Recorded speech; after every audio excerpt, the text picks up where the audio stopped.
Hello, my name is Henok. I'm a PA working in a city hospital.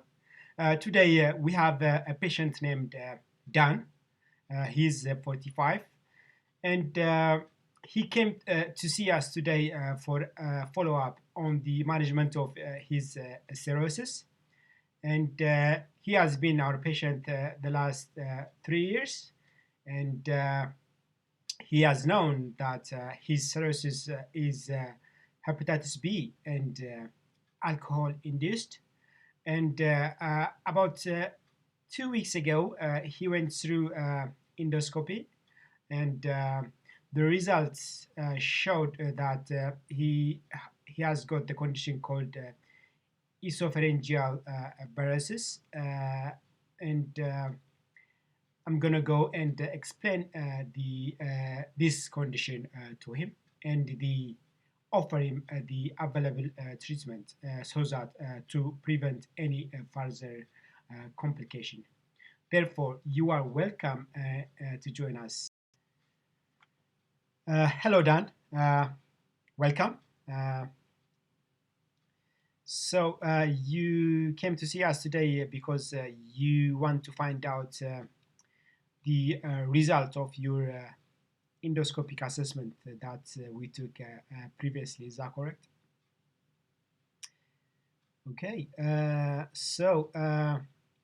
had a chance to look at your endoscopic imaging, and unfortunately, there is some abnormalities uh, around your veins that are found in the distal or lower part of your esophagus. Uh, what kind of abnormality did you say? Yeah, okay. They are a little bit enlarged or dilated than normal, and that is a little bit risky. And we call this condition esophageal varices. And are you familiar with this condition before? You never heard of it before. Okay. Would you like me to explain it to you? Okay. I'll do that now. Yeah. Okay. So done. So as you can see on the image, on the top you have a liver, and there are different veins that transport blood toward the liver. You have a portal vein, and there are veins that transport toward your esophagus called esophageal vein. So in some situation, for example, in your situation, the condition liver cirrhosis, some obstruction can occur on the vein, and that leads to problem in the blood flow. That means on the portal vein, there might be increased blood pressure, which leads to push the blood into other basal veins, such as esophageal vein. As you can see, this vein is a little bit smaller than the portal vein. It becomes under pressure, which leads to the formation of varices on the walls of the esophagus.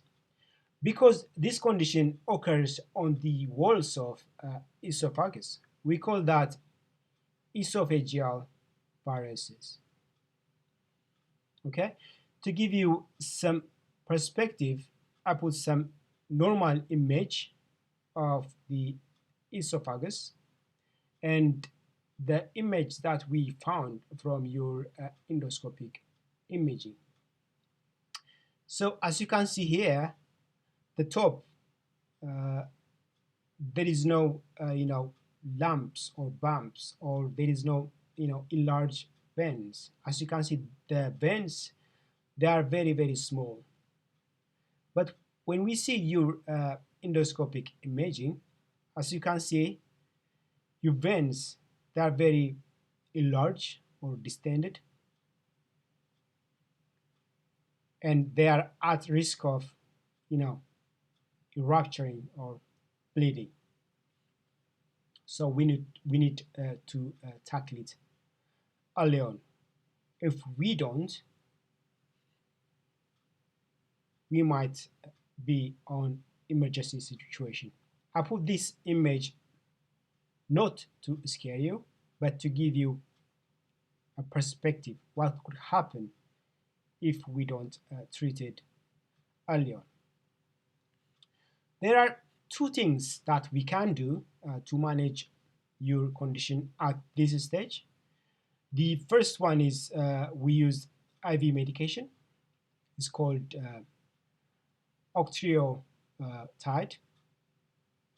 This medication will help us to increase or decrease blood flow uh, around the enlarged or engorged varices, and it will also will help us to inhibit vasodilation around the veins that are dilated or enlarged.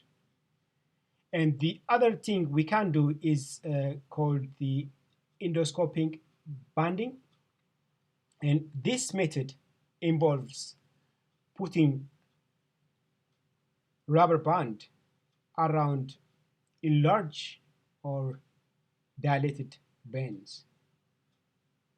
We use endoscope to do this task, as you can see on the picture here, and this will help us to prevent excessive bleeding or unwanted complication.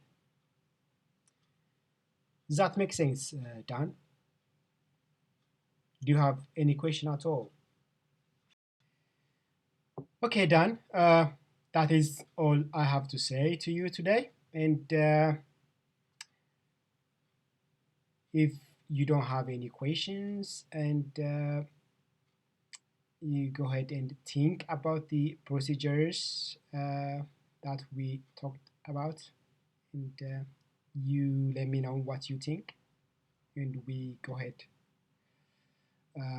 with the next step. That's okay? Yeah? Okay.